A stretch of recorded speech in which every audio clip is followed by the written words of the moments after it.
বিরুদ্ধে নির্বাচন হয়ে যাবে। সুতরাং আমরা আপনাদেরকে সঙ্গে পেতে চাই, আমাদের এই চেষ্টার মধ্যে সঙ্গে পেতে চাই। একটা বিষয় এখানে পরিষ্কার করা আমি প্রয়োজন মনে করছি, আপনারা অন্যভাবে নেবেন না।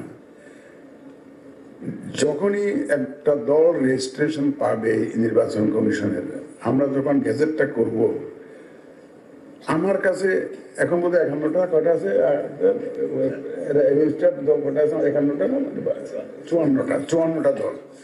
এই 54টা দল আমাদের কাছে বড় ছোট নাই, 54টা দলই আমাদের কাছে সমান, আমাদের কাছে সমান। আমরা সমান গুরুত্ব দিয়ে দেখতে চাই, কারণ বড় ছোট মাপার ক্রাইটেরিয়া আমাদের কাছে নাই। আমরা মনে করব যে যারা আমাদের কাছে রেজিস্ট্রেশন পেয়েছেন, রেজিস্টার্ড দল, এরা আমাদের কাছে সমান।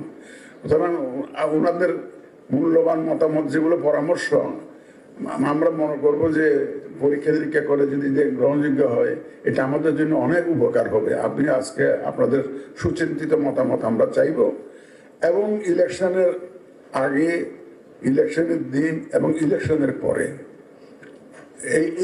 এই তিনটা ফেজে আপনাদের কোঅপারেশন লাগবে।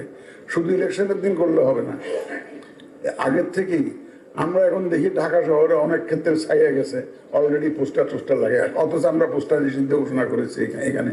আমরা এটা মিডিয়াতে জানিয়ে দিয়েছি, যদিও আমরা আসলে মিডিয়া প্রুভ হয় নাই, কিন্তু বিভিন্ন ছবি টবি দিয়েছে। এখন ধরেন এগুলো সরাইতে হবে আমাদের, এইগুলো সরাইতে হবে যত, কারণ এই ধরনের পোস্টার আমরা এলাও করবো না। আগে ভাগেই আমি জানিয়ে দিচ্ছি, যারা লাগিয়েছেন দয়া করে নিজেরাই সরাইতে পারেন, এবং এটাই হবে ভদ্র আচরণ। এবং